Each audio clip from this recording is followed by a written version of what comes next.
The Mediterranean Sea is the subject of one of the greatest mysteries on Earth. But what do we know about the sea that surrounds us, which on a global scale is only a small body of water that makes up less than 1% of the world's total water surface? Let's go back in time and discover together the origins of the Mediterranean Sea. Take a hard-boiled egg and crack its shell. Does the egg remind you of anything? The Earth, perhaps? The thin shell represents the Earth's crust, divided into plates. Within the shell is the firm but slippery mantle. Around 165 million years ago, continuous movements of the Earth's mantle led to the formation of huge continental blocks, separated from one another by a single ocean, the Tethys Sea. It was an enormous warm sea with characteristics similar to those of tropical waters. With the slow drift of the continents, the blocks of Africa and Eurasia converged by moving towards each other and colliding.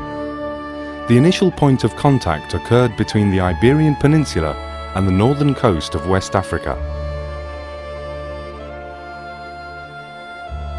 The primeval Mediterranean thus started to take shape. Points of communication on the eastern and Pacific sides became fewer and fewer until eventual complete breakaway, caused by the counterclockwise rotation of Africa and the Arabian Peninsula, which then became joined to Eurasia.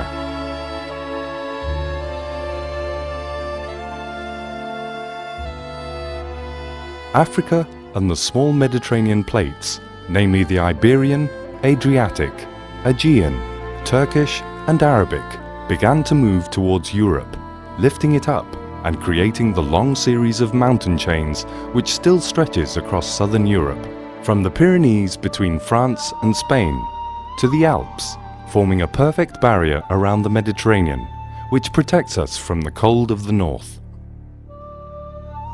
They carry on to join the heights of Asia Minor, until at last they reach the Himalayas.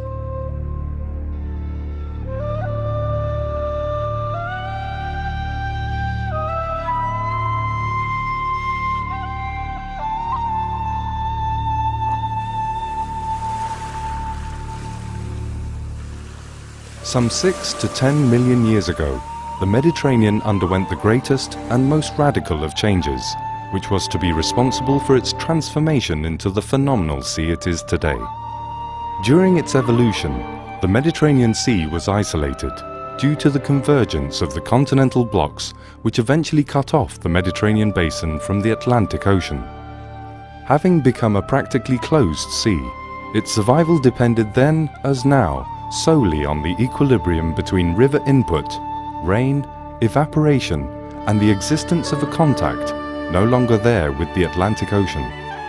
As a result, huge natural lakes were formed and slowly turned into gigantic salt-encrusted flats, as can be seen on the animation.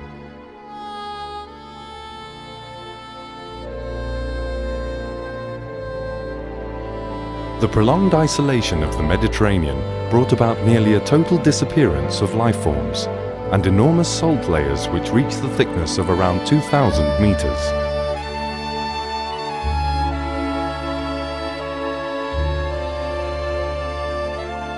The animation that follows, when compared with the previous one, accentuates the effects of an almost total absence of water in the Mediterranean.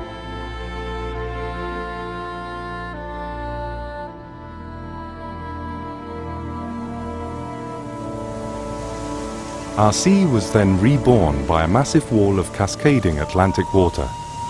This came about by the collapse or further sinking of the Gibraltar threshold, caused by an earthquake some 5.5 million years ago. This mass of water, estimated by scientists to be 1,000 times greater than the Niagara Falls, began to pour inwards. It took thousands of years and the lowering of the oceanic sea level to fill the Mediterranean.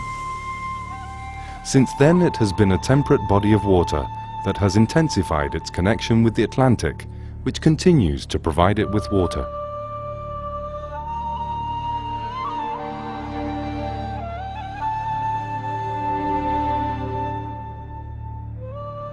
The animation shows how the gushing water first filled the western basins, and then, once past the ridges across the Sicilian Channel, flowed on into the eastern basins.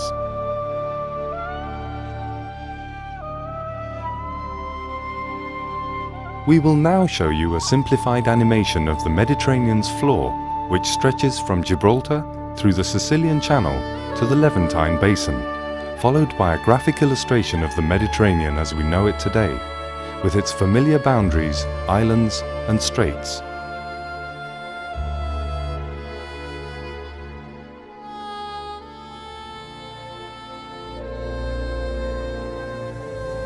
The rapid geographical, climatic and geological changes which are noticeable across the Mediterranean and the extensive variety of seabed topography makes it possible to divide the basin into distinct units which can be considered semi-sealed.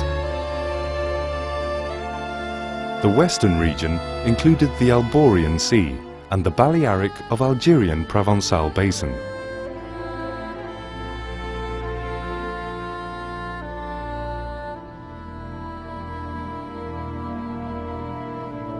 Corsica, Italy and Sicily mark the perimeter of the Tyrrhenian Basin, which is separated in turn from the Adriatic Sea by the Apennine mountain chain. The Ionian, Aegean and the Levant Seas, cut off by the deep trenches and archipelagos, make up the eastern Mediterranean.